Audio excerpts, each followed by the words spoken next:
हा तवा दिसतोय तुम्हाला कसा निघाला आहे आणि तो तवा होता कसा ते तुम्हाला मी दाखवते. तर या पद्धतीने तवा एकदम काळा झाला होता आणि त्याच्यावर पोळीच व्यवस्थित भाजत नव्हती. किती वेळा घासायचा प्रयत्न केला तरी तो निघत नव्हता. मग म्हटलं चला एक ट्राय करून बघू निघतोय की काय कसा बघावं.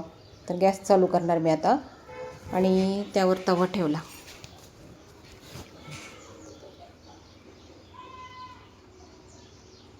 आता गरम किती झाला आहे ते बघायचं आपण. एकदम गरम झाला पाहिजे तो.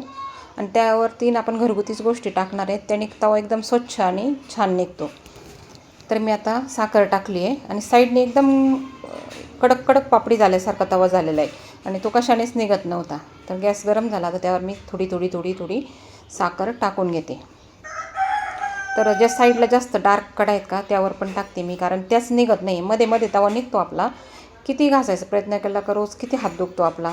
बरेच वेळ घासायचं तेवढं मधलं टक्कलच निघतं आणि बाकीचा तवा तसाच राहतो घाण. त्यामुळे काय होतं मग पोळी सगळ्या बाजूने व्यवस्थित भाजली जात नाही आणि जर गॅस फुल केला तर जळती आणि साईडनी कडा कच्च्या राहतात. म्हटलं काय करावं आणि किती वेळा नवीन तवे घेतले मी.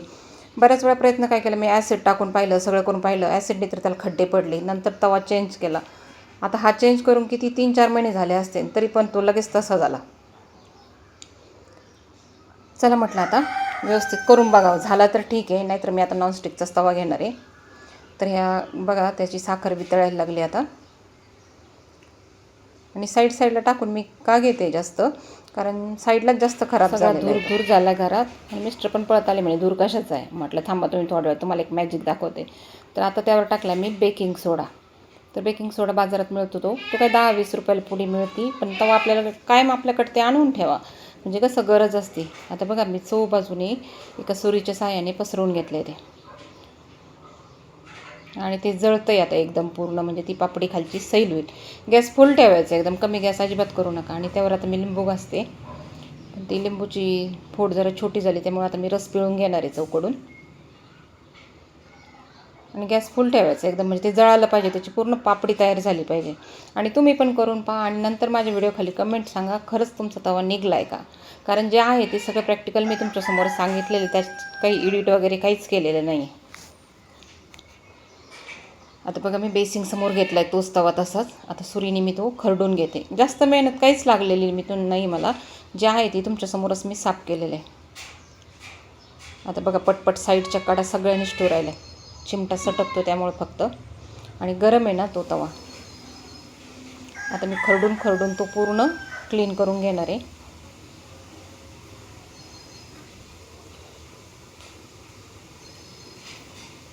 बघा आता तो सगळा खरडला जातो आहे आणि खूप गरम असतो तवा, त्याच्यामुळे मग तो आपल्याला हँडल करणं पण सोपं होत नाही थोडंसं. पण ते हाताने घासत बसण्यापेक्षा मग ही ट्रिक सोपी वाटली मला, कारण मी खूप वेळा तो घासून पाहिला, ॲसिड टाकून पाहिलं, कशानेच काही होत नव्हतं. बघा आता सगळीवरची घाण जवळजवळ सगळी निघाली आहे की नाही रिअल तुमच्यासमोर.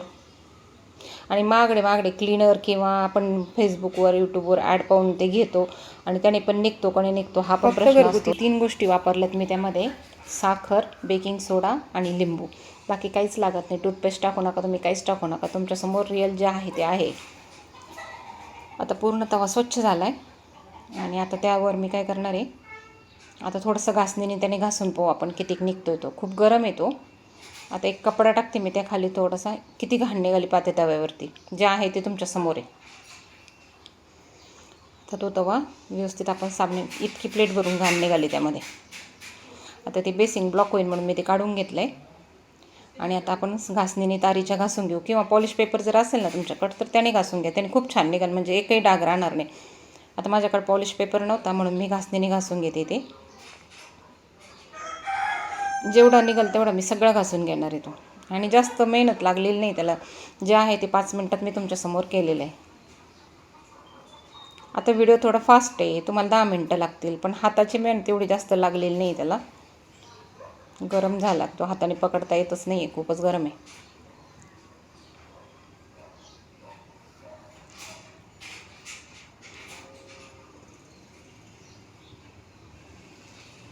आता जसं पद्धतीने मला काढता येईल तसं मी काढते ते. रोजच्या रोज जर तवा क्लीन केला तर एवढं खराब होत नाही, पण तो तेलाचे वगैरे फ्राय वगैरे किंवा घाई असती तर तो तसा खराब होत चालतो. एक 8-15 दिवसांनी जर या पद्धतीने क्लीन केला ना तर तवा आपला एकदम स्वच्छ राहील.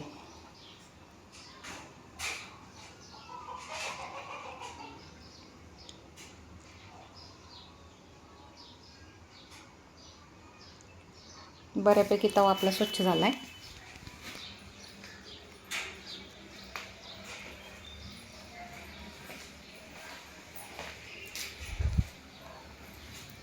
आता त्याखाली मी कपडा टाकला आहे कारण फरशी खालची मूवी आहे किचन ओट्याची तो सटकतोय म्हणून म्हटलं त्याच्यावर काहीतरी ठेवू. आता मी ती ब्लेडने घासून घेणार. राहिलेले काळे जे डाग दिसत आहेत का ते थोडेसे ब्लेडने घासायचे. आता बघा ब्लेडने घासून पुन्हा घासणीने घासले मी ते थोडेसे आणि या पद्धतीने आता धुवून झाला आहे तवा. मी तुम्हाला दाखवते तो निघाला आहे कसा. बघा आता इतकं फक्त थोडेसे डाग राहिलेत आपले. आणि पहिला तवा कसा होता ना आत्ता कसा झाला आहे. तर तुम्हाला माझी आयडिया कशी वाटली नक्की मला कमेंट करून सांगा. नवीन असाल तर सबस्क्राईब करा आणि जर जुने असाल तर लाईक करायला अजिबात विसरू नका.